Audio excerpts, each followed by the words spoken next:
I want to start today by, well, asking you to visualize a specific kind of landscape. Okay. Like if I say the phrase Rust Belt, you probably have a very specific image in your head. I definitely do, yeah. Maybe you're thinking of Pittsburgh or Detroit in the 80s or the Ruhr Valley over in Germany. Right. Massive red brick buildings, these giant smokestacks that just scrape the sky, endless rows of shattered windows. It is a landscape of ghosts, essentially. I mean, these are places that used to define the entire economy of a region, and then... They just stopped. Exactly. Almost overnight, they became obsolete. They became eyesores to a lot of people. Right. And usually, the story with these places goes one of two ways. Which is usually demolition. Yeah. Option one, the wrecking ball comes in, knocks it all down, and they build a strip mall. Or a parking lot. Or a parking lot. Or option two, they gut the inside, put in some cheap drywall, and turn it into these overpriced loft apartments. That is the standard gentrification playbook. It's either total erasure or, sanitized repurposing. But today, we're looking at a third option. Yeah. We're doing a deep dive into a place that totally refused to be erased and definitely refused to be sanitized. It's a really unique case study. It is. We're going to Czeladź, Poland. Yeah. Specifically, we're looking at the Elektrownia Gallery of Contemporary Art. Right. And the name Elektrownia, it's not just a cool, edgy brand name they came up with. It literally translates to power station. Because for nearly a century, that is exactly what it was. And we have a fascinating stack of documentation here for our sources today, covering the building's history, its architecture, and its inclusion in something called the Silesian Industrial Monuments Route. I just love that name, Industrial Monuments. It sounds heavy. It is heavy. I mean, we are talking about the Silesian Voivodeship, which is historically the industrial heart of Poland. Right, the real gritty stuff. Exactly. Coal, steel, heavy machinery. And the mission of our deep dive today is to really figure out how a 20th century industrial beast... And it was a beast. Oh, absolutely. Specifically, the power station for the Saturn coal mine. We want to know how it was saved from the scrapyard and turned into a modern cultural hub without losing its mechanical soul. Because here's the kicker, and this is what really caught my attention when we were going through the research. Yeah. They didn't just save the building.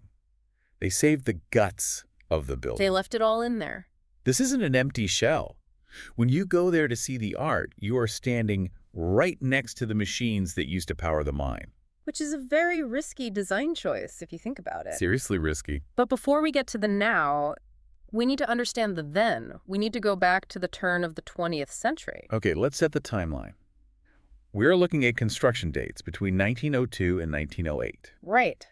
Now, when I think of a power plant built today, I think of, well, ugly. A concrete box. Exactly. A concrete box, maybe some barbed wire fencing, definitely not something you'd want to put on a postcard. Very utilitarian. Right. But this building, if you saw a photo of it without the smokestacks, you might honestly think it was a church or like a university library. But that's a very specific aesthetic. The source material literally describes it as having Gothic-inspired detailing. That is a crucial detail to pull out of the sources. Mm-hmm. This was designed by a well-known Polish architect named Józef Pius Dziekoński. Okay. And he didn't just draw a box to hold a generator. He designed a structure with a rectangular plan, a central entrance axis, and a very prominent tower. A tower and a power plant. I mean, that feels like a flex. Oh, it was absolutely a flex. You have to put yourself in that mindset. In the early 1900s, this concept of industrial cathedrals was very real. Industrial cathedrals. I like that. You have to remember, electricity was still relatively new. It was miraculous. It was the force that was going to drag the world out of the Dark Ages. Because you don't hide it. Exactly. You didn't put that kind of world-changing technology in a cheap shed. You built a temple for it. So the Gothic part, we're talking about those pointed arches, the really intricate brickwork. Precisely. It projects power and stability. If you were a coal miner walking to work in 1908 and you looked up at this massive brick structure with its tower just looming over you, you felt something. You felt small. You felt small, but you also felt like you were part of something grand. The weight of the institution. The architecture of power. It's fascinating because it almost disguises the really dirty, brutal work happening inside. Or perhaps it elevates it. It gives it a sense of sacred duty. That's a good point, elevating the labor. But let's walk inside that cathedral, because once you step through those doors in 1908, the peaceful church vibe was completely gone. Oh, instantly. It was loud, it was unbelievably hot, and it was dangerous. The documentation gives us a really great inventory of what was inside and actually what is still inside today. This wasn't just a storage room. No. This was the beating heart of the entire Saturn coal mine complex. Okay, so let's get technical for a second. We've got this list of machinery from the sources. We've got generators, compressors, converters. Right. To the average person, to me, those just sound like big, loud metal things. But what were they actually doing for the mine? Well, let's take the compressors, for example. In a coal mine, you have miners working kilometers underground. Right, deep in the earth. And they need to operate drills, hammers, really heavy equipment. But you can't easily run electrical extension cords down a damp, explosive mine shaft in 1902. Oh, that makes sense. Sparks and gas. Exactly. Highly dangerous. So you use compressed air. These massive compressors on the surface were literally acting as the lungs of the mine. Wow. Lungs of the mine. They were pumping highly pressurized air all the way down into the earth to power the pneumatic tools the miners were using. Okay, that makes sense. And what about the converters? Those would be for converting electrical current, likely taking high voltage from the generators and stepping it down to something usable for specific machinery, or changing it from alternating current to direct current. So if the compressors are the lungs, the converters are the nervous system. That's a great way to put it. The generator created the power, the converters refined it and righted it, and the compressors applied it. And sitting right in the middle of all this high voltage, high pressure chaos is the absolute star of the show. Yes, it is. The sources specifically highlight this one generator manufactured in 1903. But the best part, the absolute best part, is that it has a name. Yes. They named her Wanda. Wait, hold on. They named a massive industrial generator Wanda. Is that a common thing? I mean, I named my car, but I didn't think industrial engineers from 1903 were the sentimental types. It's surprisingly common in heavy industry, actually. Really? Oh, yeah. You see it with ships, obviously, but also with blast furnaces. And yes, with massive generators. It humanizes the technology. I guess that makes sense. You have to imagine the engineers operating that power station spent more time with this machine than they did with their own families. Just stand there going, how's Wanda acting up today? Oh, she's running a little hot. Exactly that. Yeah. It implies a relationship. It acknowledges that the machine has a temperament. Right, it's not just a digital button. A generator from 1903 isn't a device where you just press on and walk away. It requires constant lubrication, tiny adjustments, literally listening to the rhythm of the spin to know if something is wrong. You had to take care of Wanda. You had to take care of Wanda, or Wanda would stop working and the whole mine would shut down. And she's still there. That's what completely blows my mind about this deep dives. The mine closed decades ago, but Wanda is still just sitting in the living room. Which brings us to arguably the most contentious part of this whole renovation project. The clash. Right. Because the Elektrownia gallery isn't just a preserved power plant, it's an art gallery. Right. And this is where I have some major questions. Yeah. Because usually when we talk about contemporary art galleries, we talk about the white cube. The famous white cube theory. Yes, popularized by Brian O'Doherty, right. Mm. The idea is that art is sacred, so the space around it should be completely invisible. White walls, total silence, no windows, absolutely no context. Okay. The goal is to make the outside world disappear so you only see the art. That has been the standard for decades. Exactly. But at Elektrownia, the world definitely hasn't disappeared. You're looking at a painting, and right above your head is an 8-ton overhead crane. 8 tons of iron just hanging from the ceiling. Doesn't that sort of ruin the art? I mean, how can I focus on a delicate watercolor or some subtle conceptual sculpture when I'm constantly worried about an 8-ton crane or I'm distracted staring at a massive 1903 generator? Doesn't the machine steal the show? That is the risk. And it's a very valid critique. I'm sure some artists hate it. Oh, some curators would absolutely hate this space. They would say the architecture is far too loud, too distracting, it overpowers the work. But they did it anyway. They did. Because the counter-argument, and the one the Elektrownia gallery is essentially making, is that the white cube is a lie. A lie. Art doesn't exist in a vacuum and never has. It exists in the real world, heavily influenced by the society around it. So by leaving the crane and leaving Wanda and all the original control panels, they're basically forcing a conversation. They are forcing a very literal dialogue between the industrial age and the information age. When you look at contemporary art in that specific space, you are forced to acknowledge the immense labor and the raw energy that built the society we live in today. That's deep. The art might represent culture, but Wanda represents the power that made that culture possible. It's a dirty cube. A dirty cube, yes, in the best possible way. Let's talk about the timeline of how we got here. Because reading through the sources, it almost didn't happen. It was very close to being lost forever. The timeline in the source material is surprisingly tight. The Saturn coal mine officially ceased production in 1996. 1996. And you have to understand, that is the ultimate danger zone for these structures. Why is that?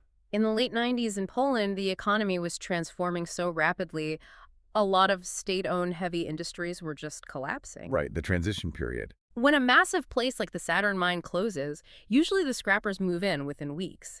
They strip the copper wire, they steal the steel beams, the windows get smashed, and eventually the roof caves in. It's honestly a miracle Wanda wasn't melted down for scrap metal. It really is. The building sat silent for a few years, which is usually a death sentence, but the local community and the regional authorities moved surprisingly fast. They didn't wait around. No. The gallery actually began operating in 2005. That's less than a decade after the coal stopped coming up from the ground. That is incredibly fast. Yeah. Usually these things sit rotting for 20 or 30 years before someone has a bright idea to save them. It speaks volumes to the local pride in Czeladź. They recognized very early on that this wasn't just junk, it was their heritage. Yeah. And then in 2010, the location got a huge boost.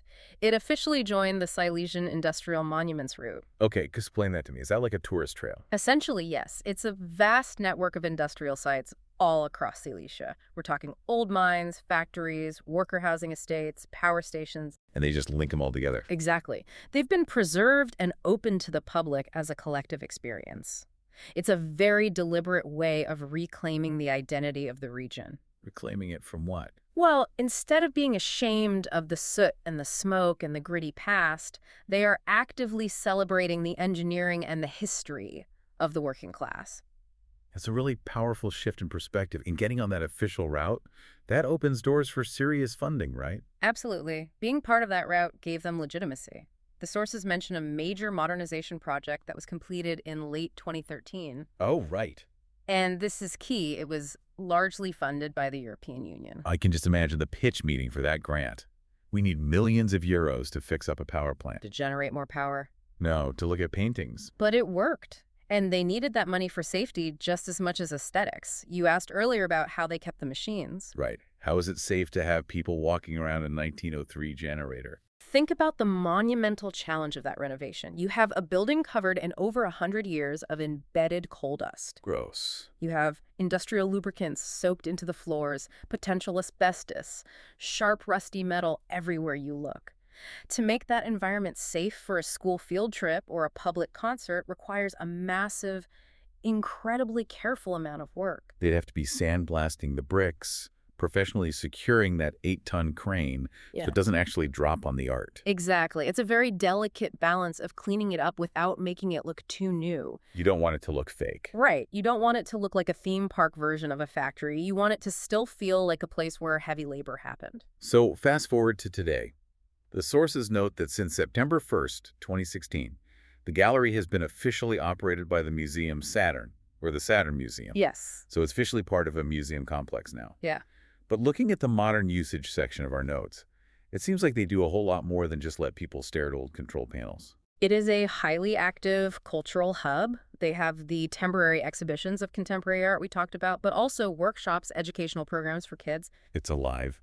But the thing that really stands out to me in the documentation is the concerts. Concerts in a brick and steel power station. Just think about the acoustics for a second. I am, and it honestly sounds like an audio nightmare.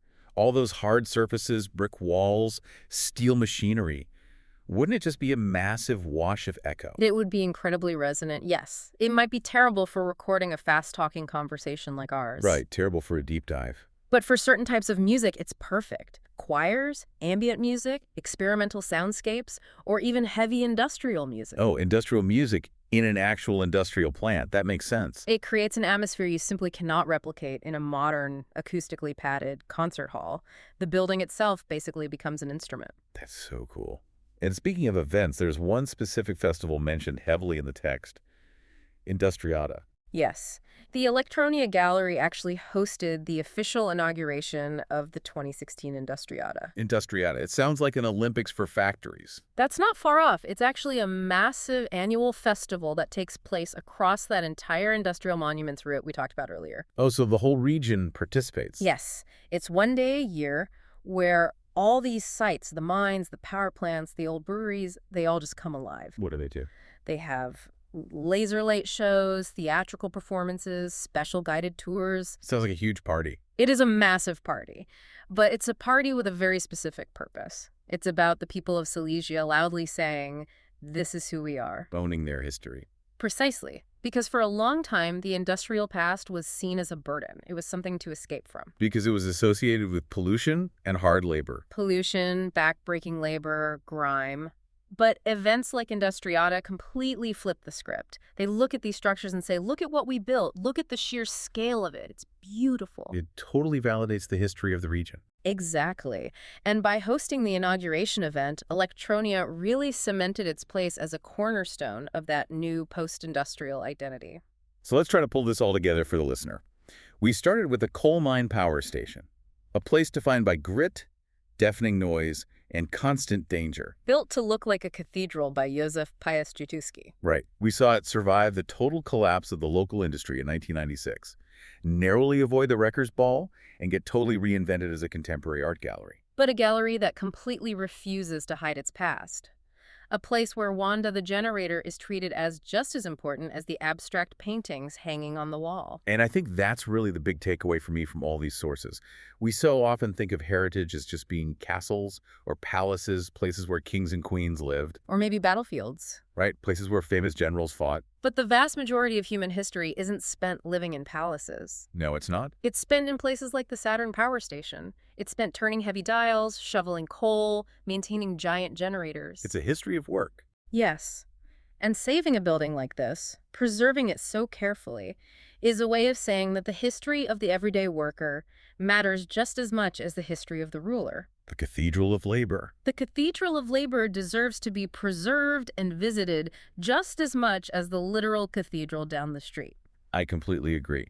And honestly, a regular cathedral doesn't have an 8-ton crane hanging from the ceiling. No, they usually lack that feature. Which I'm still deciding if I'd want hanging right over my head while I look at art, but I heavily respect the aesthetic commitment. It certainly keeps you alert while you're viewing the exhibition. It sure does. Ah, This has been a really cool look at how we can recycle our history without just deleting it or paving over it. it changes your perspective. It really makes me want to look at the old rundown factories in my own town a little differently. Maybe they aren't just ruins. Maybe they're just waiting for their own Wanda moment. Well, before we wrap up today, I want to leave you with one final thought to chew on, something not explicitly in the sources, but inspired by them. We talked a lot about the clash today. The art versus the machine. The white cube versus the dirty cube. Right. So picture yourself standing there in Czeladź right now. On your left, you have a piece of cutting-edge contemporary art. Okay. It's abstract, it's intellectual, it represents the absolute forefront of human creativity today. Got it. On your right, you have Wanda, a 1903 generator that literally powered the lives of thousands of people, kept the lights on, kept the vital air flowing underground so miners could breathe. Okay, I'm picturing it. If you had to choose just one of those things to explain humanity to an alien, or to explain the concept of progress to your kids, which one would you pick? Oh. Is the true masterpiece the painting? Or is the masterpiece the massive machine that liberated us from the dark? Wow. That is quite a question. I mean, the art is great, but Wanda literally kept people alive. It's a very tough choice. I think I'm firmly Team Wanda on this one. But please don't tell the art critics I said that. Your secret is safe with me. Thanks for listening to this deep dive into the Elektrownia Gallery. We'll catch you on the next one.